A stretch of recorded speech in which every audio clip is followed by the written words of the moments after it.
உங்க ஊருக்கு புதுசா வந்திருக்கா. இவகிட்ட கொஞ்சம் அனுசரிச்சு போக வேண்டியதானே. எதுக்கு பிரச்சனை பண்ணிக்கிட்டு? நான் எதுக்கு சார் இவகிட்ட அனுசரிச்சு போகணும்? சரி, ஓகே, விளையாடுற இடத்துல பிரச்சனை வேண்டாம். ஏமா, நீயும் ரொம்ப ஓராதமா பேசுற. இப்படி எல்லாம் நடந்துக்காதம்மா. உங்க அப்பாவுக்கு அரசியல் செல்வாக்கு இருக்கலாம், நீயும் நல்லா விளையாடுற பொண்ணாவே இருக்கலாம். அதுக்காக இப்படி திமிரா நடந்துக்கலாமா? இது ரொம்ப தப்புமா. முதல்ல நீ தாரணி கிட்ட சாரி கேளு. சாரியா? சார், உங்க பேர் அஜய் தானே? ஆமா, உனக்கு எப்படி தெரியும்? நான் இந்த ஊருக்கு வந்ததுமே எங்க பாட்டி இந்த ஊரை பத்தி எல்லாமே சொல்லிடுச்சு. இந்த தாரணிக்கெல்லாம் சப்போர்ட் பண்ணி பேசாதீங்க சார். இவ ஒரு தோத்தாங்கோழி. விளையாட்டுல மட்டும் இல்ல, காதல்லையும் தோத்து போனவ.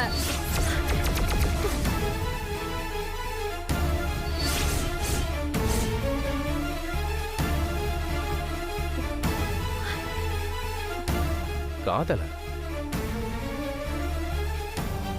ஆமா சார். இவ இருமா இரு. எதுக்கு பொங்குற? சார் கிட்ட தானே பேசிட்டு இருக்கேன். சார், கொஞ்ச நாளைக்கு முன்னாடி இவ சிவான்னு ஒரு பையனை காதலிச்சிருக்கா.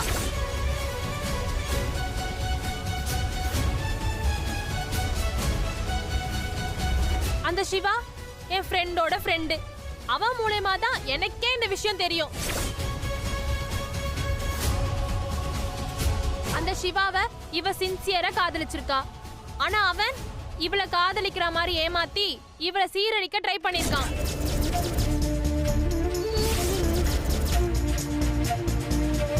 அதுல எப்படியோ இவ தப்பிச்சிட்டா. அதுக்கப்புறம் அந்த சிவாக்கு வேற ஒரு பொண்ணு கிடைச்சிட்டா.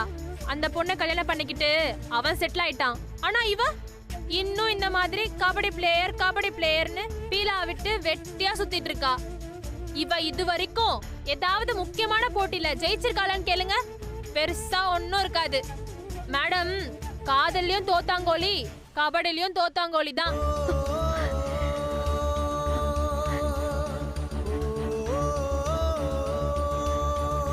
என்னம்மா தாரணி, உன்னை பத்தின டீடைல் எல்லாம் போதுமா இல்ல இன்னும் கொஞ்சம்?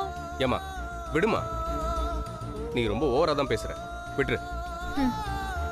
பிராக்டிஸ் பண்ற இடத்துல பிராக்டிஸ் மட்டும் பண்ணு, வேற எதையும் பேசாத. போங்க, போய் பிராக்டிஸ் பண்ணுங்க. போங்க தாரணி, போய் பிராக்டிஸ் பண்ணு. வா தாரணி, பிராக்டிஸ் பண்ணலாம். வா தாரணி, பிராக்டிஸ் பண்ணலாம். விடுங்கடி.